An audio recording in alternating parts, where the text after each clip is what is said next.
ಚಿತ್ರ ನೋಡ್ತಿದ್ದಂಗೆ ನಿಮಗೆ ಗೊತ್ತಾಗ್ತಿದೆ ಇದೇನು ಗೊಜ್ಜು ಅಂತ ಅಲ್ವಾ. ಆದರೆ ನೀವು ಈ ಗೊಜ್ಜನ್ನು ಯಾರಿಗಾದ್ರೂ ತಟ್ಟೆನೆಲ್ಲ ಹಾಕ್ಕೊಟ್ಬಿಟ್ಟು ಅನ್ನದ ಜೊತೆಗೋ ಚಪಾತಿ ಜೊತೆಗೋ ಕೊಟ್ಟರೆ ಖಂಡಿತ ಕನ್ಫ್ಯೂಸ್ ಮಾಡ್ಕೊಳ್ತಾರೆ. ಏನು ಸಾರು ಇದು, ಮೀನು ಸಾರ ಅಥವಾ ಏನು ಅಂತ ಯೋಚನೆ ಮಾಡ್ತಾ ಕೂತ್ಕೊಳ್ತಾರೆ. ಕೈಗೆ ಬೆಂಡೆಕಾಯಿ ಎತ್ಕೊಳ್ಳೋವರೆಗೂ ಅವ್ರಿಗೆ ಗೊತ್ತಾಗೋದೇ ಇಲ್ಲ ಬೆಂಡೆಕಾಯಿ ಗೊಜ್ಜು ಅಂತ. ಇದನ್ನು ತಿಂತಾ ಅವರು ನಿಮ್ಮ ಹತ್ರ ಇನ್ನೂ 2 ಚಪಾತಿ ಎಕ್ಸ್ಟ್ರಾ ಕೇಳ್ಕೊಂಡು ತಿಂತಾರೆ, ಅಷ್ಟು ಚೆನ್ನಾಗಿರುತ್ತೆ. ಬೆಂಡೆಕಾಯಿನ ಹೇಟ್ ಮಾಡೋರು ಕೂಡ ಇಷ್ಟಪಟ್ಟು ತಿಂತಾರೆ. ಒಂದು ಸ್ವಲ್ಪನೂ ಲೋಳೆ ಇರಲ್ಲ, ಏನೂ ಇರಲ್ಲ. ಟೇಸ್ಟ್ ಮಾತ್ರ ಸೂಪರು.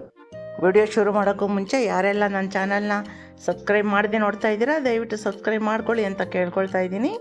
ನೀವು ಸಬ್ಸ್ಕ್ರೈಬ್ ಮಾಡ್ಕೊಳ್ಳೋದ್ರಿಂದ ನಾನು ಹಾಕೋ ಪ್ರತಿಯೊಂದು ರೆಸಿಪಿ ಪೋಸ್ಟ್ ಕೂಡ ಫಸ್ಟ್ ನಿಮಗೆ ಬರುತ್ತೆ. ಹಾಗೆ ನಿಮ್ಮ ಅನಿಸಿಕೆಗಳನ್ನ ನನಗೆ ತಿಳಿಸೋದನ್ನು ಮಾತ್ರ ಮರಿಬೇಡಿ. ಬನ್ನಿ ಶುರು ಮಾಡೋಣ. ಹಾಯ್ ಫ್ರೆಂಡ್ಸ್, ಪ್ರಭಾ ಪಾರೋ ರೆಸಿಪಿಗೆ ಸ್ವಾಗತ. ನಾನಿಲ್ಲಿ 1/4 kg ಬೆಂಡೆಕಾಯಿನ ತೊಳೆದು ಒರೆಸಿ ತಂದಿಟ್ಕೊಂಡಿದ್ದೀನಿ. ಇದರ ತೊಟ್ಟು ಮತ್ತು ತೂದಿ ಕಟ್ ಮಾಡಿ ರೆಡಿ ಮಾಡಿಟ್ಕೊಳ್ಳೋಣ. ಬೆಂಡೆಕಾಯಿ ಎಳೆಯದಾಗಿ ಚಿಕ್ಕದಾಗಿ ಇರೋದ್ರಿಂದ ನಾನು 1/2 ಭಾಗ ಮಾತ್ರ ಮಾಡಿ ಕಟ್ ಮಾಡಿ ಇಟ್ಕೊಳ್ತಾ ಇದ್ದೀನಿ. ಉದ್ದ ಇರೋ ಬೆಂಡೆಕಾಯಿನ 3 ಭಾಗ ಮಾಡಿ ಕಟ್ ಮಾಡ್ಕೊಳ್ಳೋಣ.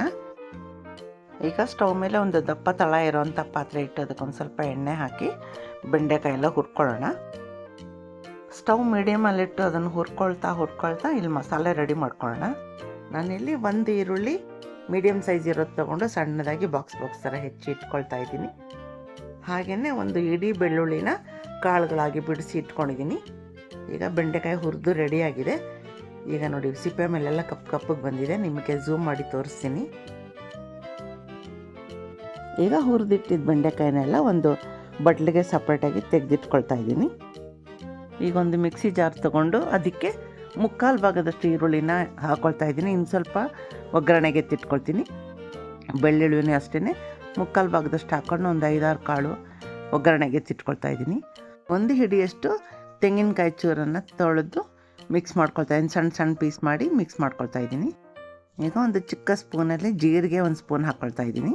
ಸ್ವಲ್ಪ ಹುಣಸೆ ಹಣ್ಣು, 1 ಟೀ ಸ್ಪೂನು ಕಾಳು ಮೆಣಸು, ಒಂದು 6 ಎಲೆ ಕರಿಬೇವಿನ ಸೊಪ್ಪು, ಸ್ವಲ್ಪ ಕೊತ್ತಂಬರಿ ಸೊಪ್ಪು, 2 ಸಣ್ಣ ಟೊಮೆಟೊ. ಈಗ ಇದನ್ನು ಮಿಕ್ಸಿನಲ್ಲಿ ಗ್ರೈಂಡ್ ಮಾಡ್ಕೊಂಡು ಬರ್ತೀನಿ. ನೋಡಿ ಹೀಗೆ ರುಬ್ಕೊಂಬಂದಿದ್ದೀನಿ. ತುಂಬ ತರಿಯಾಗೂ ಇರಬಾರ್ದು, ತುಂಬ ನುಣ್ಣಗೂ ಇರಬಾರ್ದು. ಈಗ ಸ್ಟವ್ ಮೇಲೆ ಒಂದು ಬಾಣಲಿ ಇಟ್ಟು ಬಾಣಲಿ ಕಾದ್ಮೇಲೆ ಸ್ವಲ್ಪ ಎಣ್ಣೆ ಹಾಕ್ಕೊಳ್ಳೋಣ. ಎಣ್ಣೆ ಕಾದ್ಮೇಲೆ 1 ಚಮಚ ಸಾಸಿವೆ, 1 ಚಮಚ ಜೀರಿಗೆ, ಒಂದು 4 ಚಿಟಿಕೆಯಷ್ಟು ಹಿಂಗು, ಬೆಳ್ಳುಳ್ಳಿ ಕಾಳು ಬಿಡಿಸಿ ಇಟ್ಕೊಂಡಿದ್ವಲ್ವ ಆ ಕಾಳು ಒಂದು 6, ಜೊತೆಗೆ ಉಳಿಸಿಟ್ಕೊಂಡಿದ್ದಂಥ ಈರುಳ್ಳಿ, ಹಾಗೆ 2 ಮೆಣಸಿನ್ಕಾಯಿನ ಮುರಿದು ಹಾಕ್ಕೊಂಡಿದ್ದೀನಿ, ಕೆಂಪು ಮೆಣಸಿನ್ಕಾಯಿ, ಒಂದು ಸ್ವಲ್ಪ ಕರ್ಬೇವಿನ ಸೊಪ್ಪು ಹಾಕಿ ಎಲ್ಲ ಚೆನ್ನಾಗಿ ಒಗ್ಗರಣೆ ಮಾಡ್ಕೊಳ್ಳೋಣ. ಈರುಳ್ಳಿ ಬಣ್ಣ ಬದಲಾಗೋವರೆಗೂ ಹುರಿಬೇಕು. ಹಾಗೆಯೇ ಮೆಣಸಿನ್ಕಾಯಿ ಮತ್ತು ಕರ್ಬೇವಿನ ಸೊಪ್ಪೆಲ್ಲ ಚೆನ್ನಾಗಿ ಬಣ್ಣ ಬದಲಾಗಬೇಕು, ಅಲ್ಲಿ ತನಕ ಚೆನ್ನಾಗಿ ಹುರಿಬೇಕು. ಈಗ ರುಬ್ಬಿದ ಮಸಾಲೆನ ಇದಕ್ಕೆ ಹಾಕೋಣ. ಇದನ್ನು ಸೌಟಲ್ಲಿ ಚೆನ್ನಾಗಿ ಥರ ಕೆದಕ್ಕೋಬೇಕು. ಮಿಕ್ಸಿ ತೊಳೆದಿದ್ದ ನೀರನ್ನ ಇವಾಗಲೇ ಹಾಕಬೇಡಿ, ಆಮೇಲೆ ಹಾಕಬೇಕು. ಇವಾಗಲೇ ಹಾಕಿದ್ರೆ ಮಸಾಲೆ ವಾಸನೆ ಹಸಿಯಾಗಿ ಹಾಗೇ ಇರುತ್ತೆ. ರುಬ್ಬಿದ ಮಸಾಲೆ ಹಸಿ ವಾಸನೆ ಎಲ್ಲ ಹೋಗಾದ್ಮೇಲೆ 1 ಸ್ಪೂನ್ ಉಪ್ಪಿನ ಪುಡಿ, ಸ್ವಲ್ಪ ಅರಿಶಿಣದ ಪುಡಿ, 2 ಚಮಚದಷ್ಟು ಅಚ್ಚಮೆಣಸಿನ ಪುಡಿ. ಇಲ್ಲಿ ಬೇಕಾದರೆ ನೀವು ಸಾಂಬಾರು ಪುಡಿ ಕೂಡ ಹಾಕೋಬೋದು. ಈಗ ಮಸಾಲೆ ಪುಡಿ ಜೊತೆಗೆ ಈ ಮಸಾಲೆ ಎಲ್ಲ ಹೊಂದ್ಕೊಳ್ಳೋ ಥರ ಚೆನ್ನಾಗಿ ಹುರ್ಕೋಬೇಕು. ಹೀಗೆ ಇದು ಮಸಾಲೆ ಹುರಿಯೋವಾಗ ಫ್ಲೇಮು ಮೀಡಿಯಮಲ್ಲಿರಬೇಕು. ಈ ಮಸಾಲೆ ಎಲ್ಲ ಒಂದು 3 ನಿಮಿಷದವರೆಗೂ ಚೆನ್ನಾಗಿ ಹುರಿಬೇಕು. ಎಲ್ಲ ವಾಸನೆ ಎಲ್ಲ ಹೋಗಾದ್ಮೇಲೆ ಈಗ ಮಿಕ್ಸಿ ತೊಳೆದಿದ್ದು ನೀರು ಹಾಕ್ಕೋಬೇಕು. ನಿಮಗೆ ಗೊಜ್ಜು ಎಷ್ಟು ತಿಕ್ಕಾಗಬೇಕು ಅಷ್ಟು ನೀರು ನೋಡಿಕೊಂಡು ಇಲ್ಲಿ ಹಾಕ್ಕೋಬೇಕು. ತುಂಬ ತೆಳುವಾದರೆ ಬೆಂಡೆಕಾಯಿ ಸಾರಾಗುತ್ತೆ, ಗಟ್ಟಿಗಿದ್ರೆ ಬೆಂಡೆಕಾಯಿ ಗೊಜ್ಜಾಗುತ್ತೆ. ಹೇಗೆ ಬೇಕೋ ಹಾಗೆ ಅಡ್ಜಸ್ಟ್ ಮಾಡ್ಕೊಂಡು ಚೆನ್ನಾಗಿ ಥರ ಮಿಕ್ಸ್ ಮಾಡಿಕೊಂಡು ಕುದಿಸ್ಕೋಬೇಕು. ಈಗ ಸ್ವಲ್ಪ ಮುದ್ದೆ ಬೆಲ್ಲ ಹಾಕ್ತಾಯಿದ್ದೀನಿ. ಆ ಬೆಲ್ಲ ಫುಲ್ ಗಟ್ಟಿಯಾಗಿ ಹೋಗಿತ್ತು, ಚಾಕುನಲ್ಲಿ ತೆಗೆದೆ ಅದರಲ್ಲೇ ಹಾಕ್ತಾಯಿದ್ದೀನಿ. ಈಗ ಉಪ್ಪು ಹುಳಿ ಖಾರ ಎಲ್ಲ ಹದ ನೋಡಿಕೊಂಡು ಎಲ್ಲ ಸರಿ ಇದೆ ಅಂದಾಗ ಬೆಂಡೆಕಾಯಿನ ಮಿಕ್ಸ್ ಮಾಡ್ಕೊಳ್ಳೋಣ. ಮಿಕ್ಸ್ ಮಾಡಿ ಚೆನ್ನಾಗಿ ಥರ ಬೆಂಡೆಕಾಯಿ ಎಲ್ಲ ಅದರೊಳಗೆಲ್ಲ ಹೊಂದ್ಕೋಬೇಕು. ಆ ಥರ ಮಿಕ್ಸ್ ಮಾಡಾದಮೇಲೆ ಮುಚ್ಚಳ ಮುಚ್ಚಿ ಮತ್ತೆ ಒಂದು 5 ನಿಮಿಷ ಬೇಯಿಸ್ಕೋಬೇಕು. ಈಗ ಮುಚ್ಚಳ ತೆಗೆದು ನೋಡೋಣ.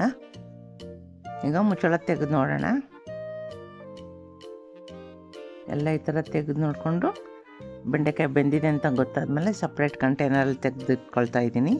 ಈ ಬೆಂಡೆಕಾಯಿ ಗೊಜ್ಜನ್ನು ನೀವು ಚಪಾತಿ ಜೊತೆಗೆ, ಅನ್ನದ ಜೊತೆಗೆ, ಮುದ್ದೆ ಜೊತೆಗೆ ಎಲ್ಲಾದ್ರ ಪರೋಟ ಜೊತೆಗೆ, ಅಕ್ಕಿ ರೊಟ್ಟಿ ಜೊತೆಗೆ, ಎಲ್ಲದ್ರ ಜೊತೆನಲ್ಲೂ ಕೊಡ್ಬೋದು.